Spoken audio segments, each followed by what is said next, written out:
A Secretaria Municipal de Cultura e Economia Criativa da cidade de São Paulo e a Núclea apresentam Letras Pretas. Sejam todas, todos e todes muito bem-vindos ao Letras Pretas, o programa que mergulha na literatura produzida por autores da comunidade negra, através do olhar, da escuta e da escrita de quem constrói. Eu sou Paloma Santos e aqui comigo o meu parceiro, meu parça, o meu amigaço, ele, Max, apresentador. Salve, salve, simpatia! Olá, minha querida Paloma, tudo bem? Um privilégio sempre estar nessa roda, dividindo histórias, ideias e palavras de pessoas pretas. Hoje, nosso episódio é sobre o livro Vozes Negras. E quem nos acompanha nessa conversa é a pessoa preta responsável pela obra, Maria Ferreira. Muito obrigado pela presença, tudo bem com você? Maria ou Ferreira, ou Má Ferreira? Maria Ferreira, muito feliz de estar aqui, muito obrigada pelo convite, animada para conversar com vocês. Seja muito bem-vinda, querida! Não é só você que está aqui com a gente, não, temos uma pessoa importantíssima para esse bate-papo. Temos um companheiro nesse programa, alguém que vai nos ajudar a aprofundar o papo de hoje. Estou falando dele, jornalista e leitor atento, Juca Guimarães. Salve, salve, Juca! Salve, salve, Paloma! Olá, Max! Seja muito bem-vinda, Maria Ferreira. Muito mesmo, assim, é um prazer enorme para a nossa equipe estar conversando contigo para falar de um livro tão importante, tão bonito, que traz pra gente uma sensação muito real de que a união funciona, né? Que a união realmente faz a força e multiplica as potências. O livro dela, né? Não é um livro só dela, não é só um livro, são vários livros, é uma grande surpresa, é um livro múltiplo, é uma reunião de autoras, né? Então tem a Maria Ferreira, tem também a Flor Priscila, a Isa Souza e a Pedro Souza, que são irmãs, e a Maria Ferreira, que é a nossa grande autora convidada para falar da obra. Mas além de tudo isso, tem também a ilustração muito bacana da Limão, que já é um livro à parte. Então seria um livro de ilustração da Limão, um livro das histórias da Amanda, um livro das histórias da Flor, um livro das histórias da Isa e da Pétala e um livro da Maria Ferreira. Tudo num livro só. Sensacional isso, é uma baita de uma ideia. E a primeira pergunta é a seguinte: Maria, como que você conheceu esse time tão potente e como surgiu a ideia de fazer um livro Vozes Negras, das vozes importantes para falar sobre assuntos diversos e tão bonitos? Acho que isso que você traz sobre a coletividade é muito real, porque quando surgiu a ideia do livro, a ideia chegou pela editora, a Se Liga Editorial, que já é uma editora também muito focada em coletividade, em debater e discutir questões raciais, de questões LGBT principalmente, porque muitos autores, a própria dona da editora também é uma pessoa LGBT, então ela se preocupa muito com essa questão. E ela trouxe essa ideia da gente publicar um livro que tivesse como base discutir as questões raciais, principalmente de mulheres negras.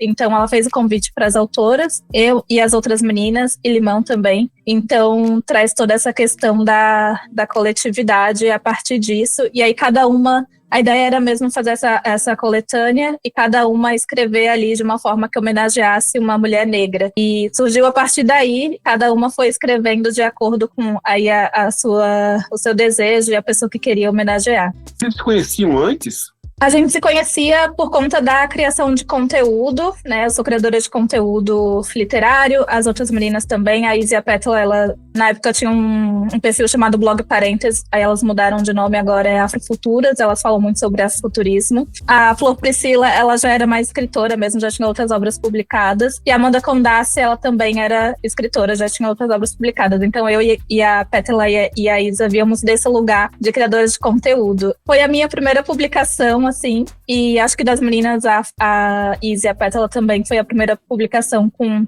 esse conto. Que lindo, isso é muito legal. E você falou também que cada texto do livro, né, é inspirado para homenagear uma autora. Você pode falar um pouquinho pra gente que autora foi homenageada, em qual texto, e explicar por que essa autora foi homenageada? Pode pensar pelo seu, né? Que são coincidências, né? Sim. Na verdade, não é homenagear uma autora especificamente, mas uma mulher negra real. Então, pode ser uma autora, uma cantora, alguém relevante aí dentro dessa realidade.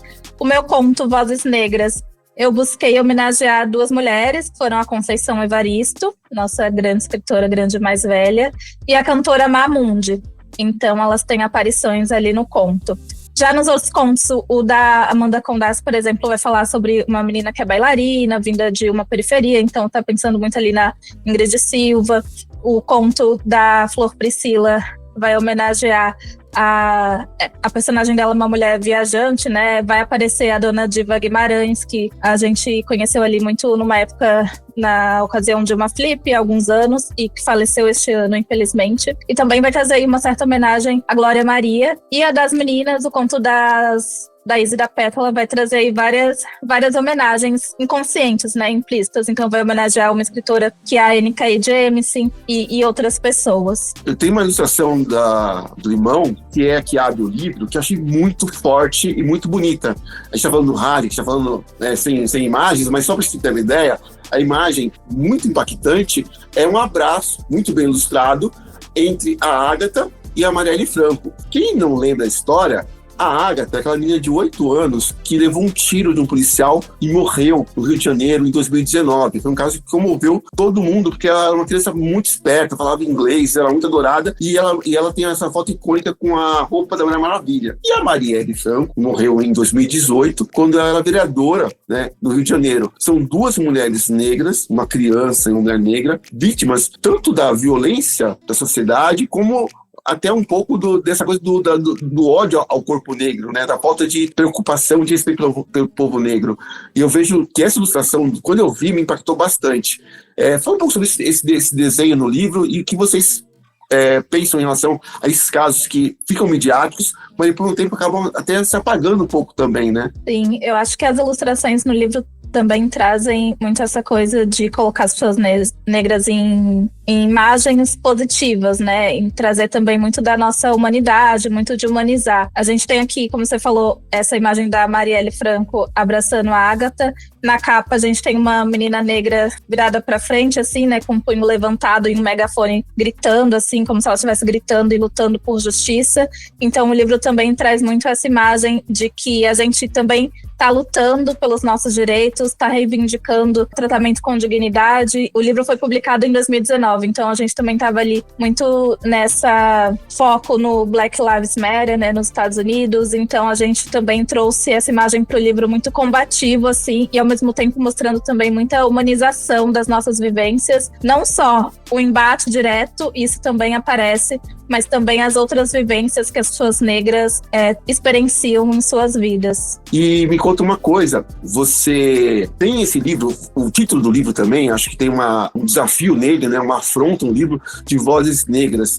Porque a gente vê no texto de apresentação do livro falando que, além do silenciamento das vozes negras, a importância da vida das mulheres negras é muito diminuída, né? Então, ter vozes negras, mulheres negras autônomas e protagonistas da própria voz, é um ato de resistência muito importante. Se posicionar na literatura com mulheres negras que têm algo a dizer.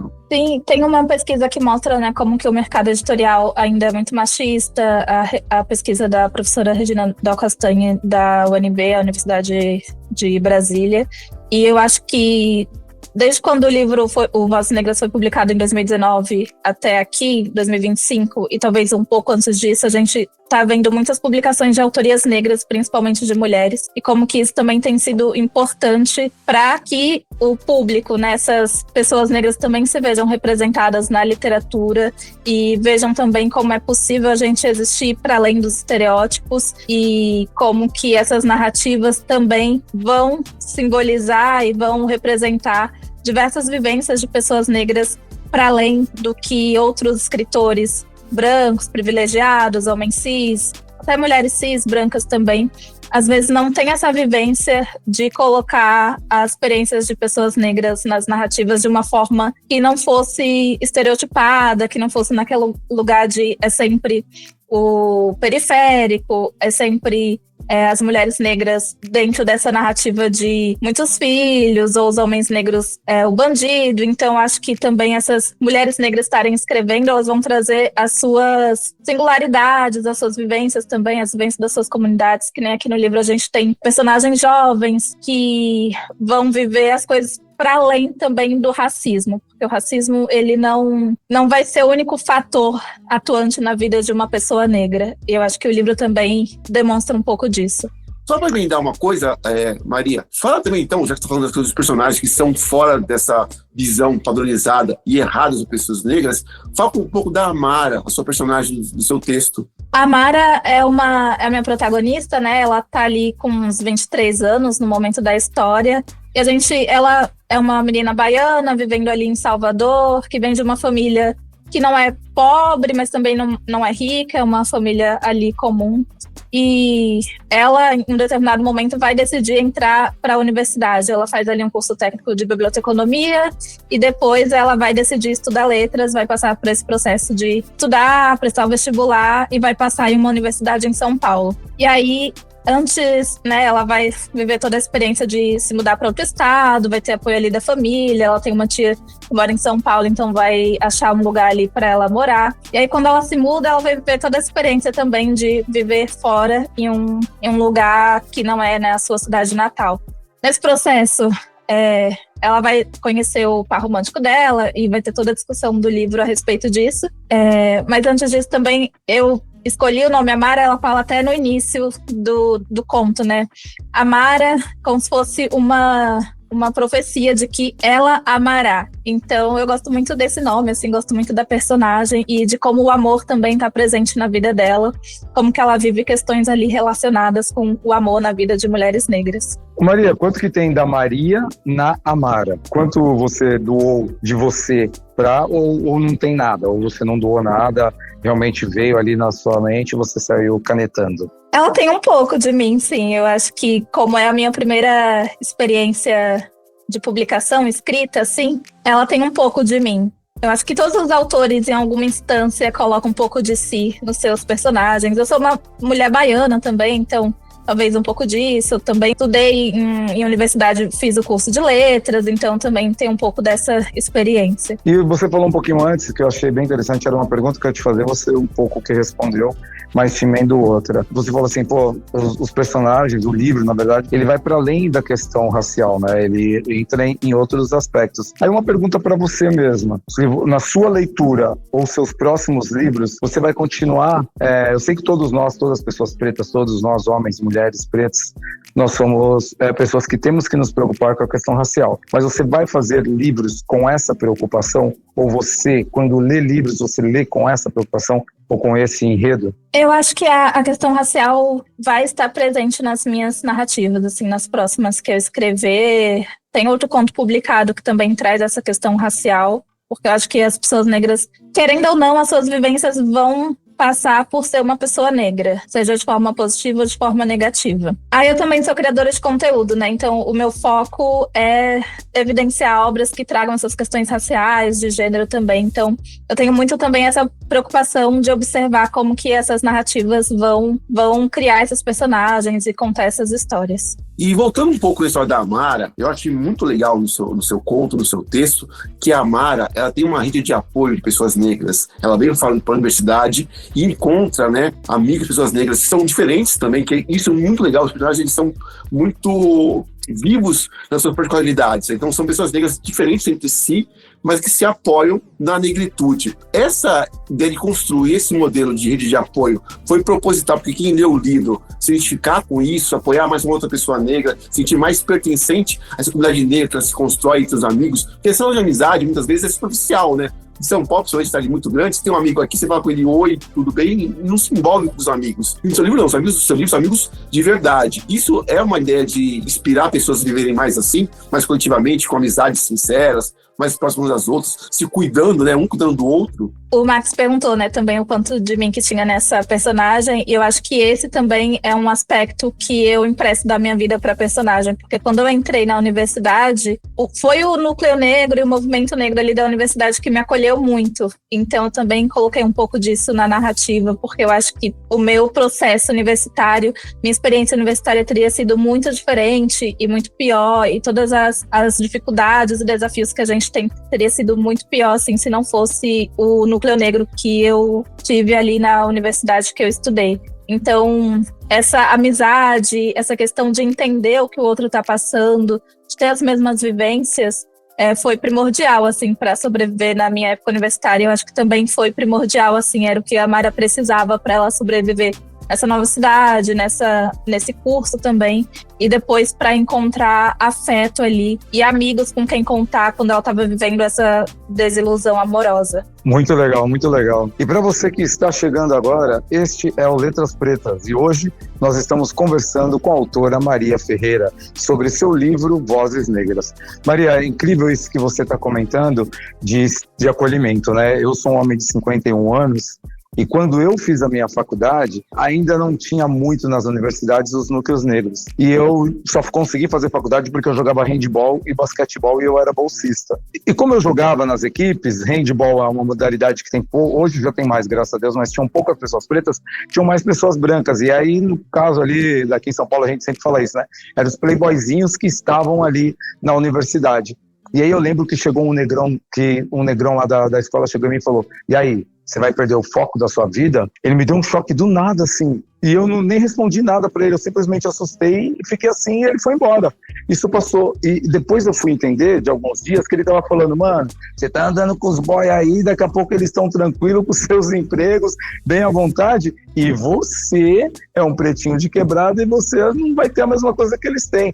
E é muito isso, né, Maria Ferreira, que acontece conosco nas universidades, né? Sim, eu acho que estar cercado de pessoas parecidas com a gente, com as nossas vivências e até com outras experiências maduras, assim, por serem um pouco mais velhas, por terem vivido mais. Acho que isso faz total diferença, assim. No meu caso, eram pessoas que já estavam ali na universidade há um tempo, então já sabia como que o sistema funcionava também. Foi muito importante também estar rodeada de pessoas que já tinham essa afirmação física, essa afirmação de imagem muito bem estabelecidas, então sabia a importância de assumir o cabelo natural, já sabia como que lutar coletivamente também para conquistar os direitos do movimento ali do núcleo negro na universidade. Nossa, Max, que história legal essa, eu não sabia disso. Você fez educação física, né? Isso, fiz educação física. Fiz educação física na antiga OSEC, hoje é conhecida como NISA, na época era chamada de OSEC. E era um momento muito difícil. Mas teve uma parada que aconteceu comigo na universidade, já que a gente falou, e ela acabou de falar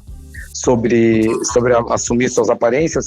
Eu já usava tranças, né? Eu posso até dizer que eu fui uma das primeiras pessoas a utilizar nagô na cidade de São Paulo. Eu, X, o Gemo, o pessoal do hip hop ali. E eu cheguei com trança, não tava com nagô, tava com trança solta, e cheguei com as tranças, e o cara, agora a gente tem um pra cortar de trança, não sei o que, PPP.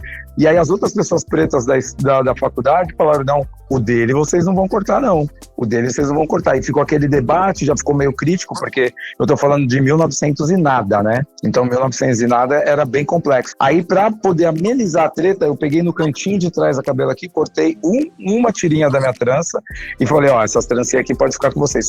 Eu fui o único da universidade que não fiquei careca. Sensacional, gente. Essa história do Max, eu acho que tem muito a ver, mesmo que de forma paralela, com a trajetória da nossa querida autora Maria Ferreira, porque nós estamos falando de pré-internet, né, Max, na sua trajetória.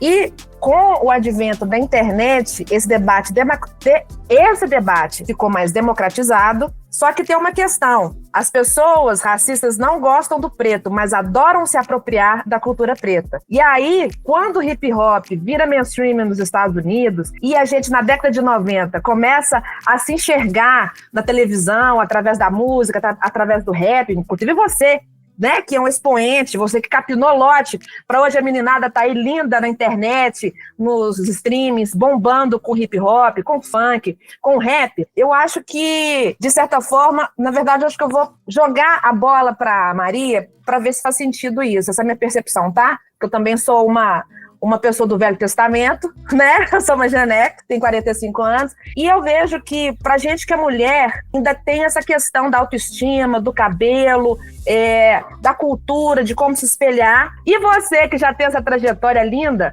né, nesse coletivo, aprendi com a Adinha, num outro papo que a gente teve aqui no Letras Pretas, uma coletiva, né? O que você acha que mudou? Se faz sentido essa questão das redes sociais ajudarem a gente a trazer a nossa visão da nossa própria cultura, que a gente cria, mas que a branquitude tenta se apropriar? Eu acho que mudou muita coisa. Eu entrei na universidade em 2015, acho que 2015 e 2016 também foi uma época que teve uma espécie de caminhada por São Paulo, em que as mulheres negras se reuniram para desfilar com seus cabelos naturais também. Esse foi um momento também muito importante, muito inspirador, em que eu vi muitas mulheres negras com seus cabelos black, trança, saindo também, passando por esse processo de transição capilar, que foi um processo que eu também vivi, e que eu acho que o que me ajudou a viver e a me fortalecer da minha decisão foi justamente as redes sociais, né? Porque o Facebook estava muito em alta, então a gente tinha grupos de cabelo e falava como cuidar, então acho que ser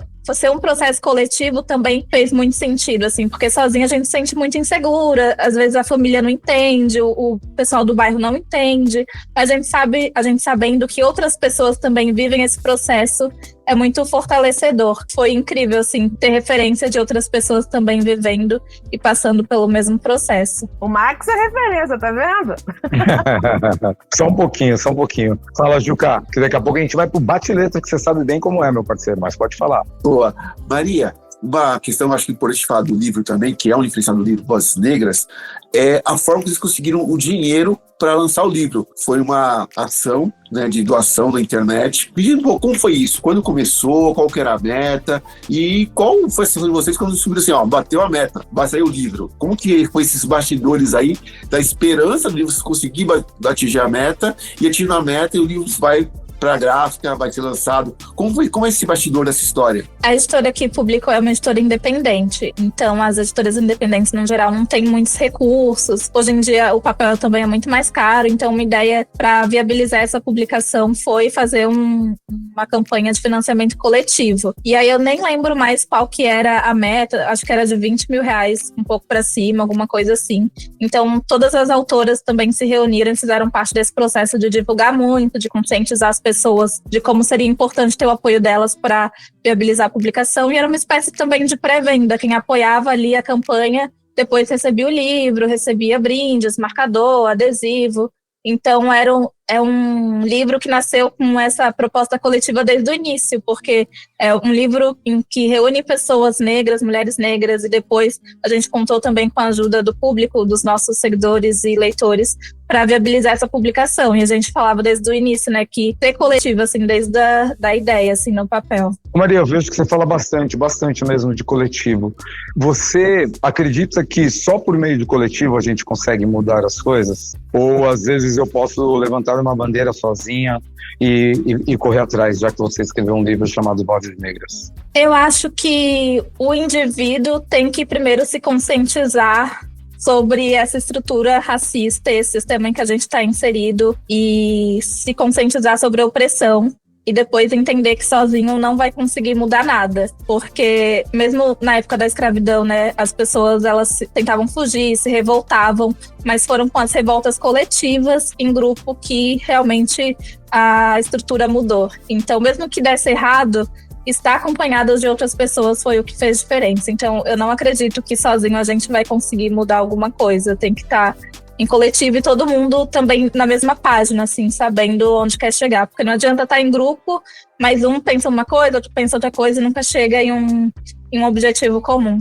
Meu Deus, eu faço as suas palavras as minhas. Eu te fiz uma pergunta esperando a resposta e realmente veio o que eu penso, veio a resposta maravilhosa. Bom, enfim, muito, muito bom, Maria. Acho que o caminho é por esse mesmo. E agora a gente chegou no momento que nós temos um quadro chamado Bate-Letra. A gente te faz uma pergunta e você responde de bate-pronto. Pode ser? Podemos fazer? Perguntou, Pode. respondeu, perguntou, respondeu. Manda ver aí, Paloma. É com a Paloma agora, ela começa essa. Bom, já que a gente falou de coletivo, a gente fez uma coisa aqui muito bacana, você citou coletivo, a gente vai fazer agora uma coisa que é coletiva. O Max, que é do basquete, o Juca, que é do coletivo de livros, eu que sou palastrona, você que é uma escritora maravilhosa, a gente vai pro quadro chamado Bate-Letra. É um bate-bola, mas o nosso quadro chama Bate-Letra. Podemos começar? Vamos lá! Defina seu livro em uma palavra. Coletividade. Defina-se em uma palavra. Perseverança. E qual a conexão entre essas duas palavrinhas que você citou pra gente? Tá, eu acho que a conexão entre a coletividade e a perseverança é as vivências de pessoas negras. A gente sempre precisou perseverar desde sempre e usar de artifícios da coletividade para que a gente conseguisse também atingir os nossos objetivos. Ô Maria, eu queria te fazer uma pergunta, porque está muito bom o nosso bate-papo. Acho que não foge do seu livro a minha pergunta, porque nós estamos falando sobre vozes negras, né? E nós temos muitas mulheres com vozes muito fortes. E eu queria que você falasse um pouquinho sobre a Cidinha e sobre a Sueli Carneiro. Como são essas vozes para você? É interessante a sua pergunta, porque no final de semana passada eu estive com a Cidinha da Silva, teve um evento aqui no Espírito Santo, e ela escreveu justamente um livro, né, sobre como os ensinamentos que ela aprendeu com a Sueli Carneiro. Para mim, elas são ancestrais em vida, assim, elas são as nossas mais velhas. Então, elas são exemplos, assim, e pessoas com quem eu aprendo muito, porque eu sou nova, eu tenho 29 anos. Então, acho que elas trazem muito das vivências delas. A Sueli Carneiro aí com a Galedes, com os escritos dela, a Cidinha também. Então, acho que para mim elas são exemplos assim de vida e de pessoas que já viveram, que já lutaram, que reivindicaram muito dos nossos direitos, assim, que as pessoas mais jovens às vezes não entendem, né? Que a gente está aqui todo militante nas redes sociais, mas pessoas mais velhas pavimentaram esse caminho para a gente chegar aqui. Então, acho que elas merecem muito respeito e a gente tem muito a aprender com elas. Já que o Max quebrou o protocolo aí e trouxe as autoras de referência, eu não posso deixar de falar, né? Cidinha é maravilhosa, assim, a Silva mudou minha vida. Quando eu li o Exu em Nova York, a minha visão de mundo deu uma explosão, assim. É muito bacana, a Sueli Carneiro também. Então, assim, são autores que, como você falou, né? Pavimentaram um caminho que está traçando. A gente está lá, Lélia Gonzalez, Carolina com Jesus, Cidinha Silva, Sueli Carneiro, Jamila, tá todo mundo ali contribuindo. A união é essa união que a gente quer, né? Eu tenho que dar meu depoimento aqui sobre Cidinha e Sueli Carneiro, Mac, é o seguinte, eu sou um homem de Galedes. Eu comecei em Galedes como office boy, né? Porque tinha office boy. E depois eu fiz parte da criação do projeto Rappers, que foi criado pelo Galedes. Então, Sueli Carneiro e Cidinha, Sueli eu chamo de mãe. A Cidinha eu posso chamar de irmã. E nós dois somos filhos de Sueli Carneiro. São pessoas que muita gente nem imagina o quanto o hip hop deve a Cidinha e a Sueli Carneiro por conta do projeto Rappers. Mas eu vi que você levantou a mão, pode falar aí, irmã, fica à vontade. Também queria comentar sobre a Beatriz Nascimento, né? O Juca estava falando aí de referências negras, como que ela também é importante com o seu entendimento sobre quilombo e o quanto que o quilombo também é uma prática coletiva e de resistência negra e como que a gente se aquilombar também é muito importante. Olha que frase forte, potente, para a gente chegar ao final de mais um episódio do Letras Pretas. Muito obrigada, Maria, pela generosidade em dividir sua escrita e seu pensamento com a gente. Foi delicioso. Nós queremos também agradecer ao nosso parceiro Juca Guimarães, que se aprofundou no Vozes Negras e trouxe pra gente esse bate-papo que eu não queria nem que acabasse. Eu também não. É um livro maravilhoso. É um livro 6 em 1, como eu falei, né? É um livro de 6 autoras, 6 mulheres negras maravilhosas, com vozes maravilhosas, que ecoam e vão continuar ecoando por muito, muito tempo. Só posso agradecer também o bate-papo. Muito bom te conhecer, Maria. Muito obrigada por me receberem, por me ouvirem e pela oportunidade de bater esse papo com vocês. E a você que nos ouviu até aqui, fica o convite. Leia o livro Vozes Negras. Compartilhe esse episódio e siga com a gente nessa jornada. Letras Pretas é um espaço de escuta, reflexão e celebração da escrita preta. Eu queria encerrar minha fala com uma música de uma MC que eu sou muito fã, MC Carol Bandida. Levanta a mina, olha pra cima, sente esse clima, amor próprio, é nosso rolê. Show de bola! Muito obrigado à presença de todos até aqui. A gente se vê no próximo episódio. Axé! Axé!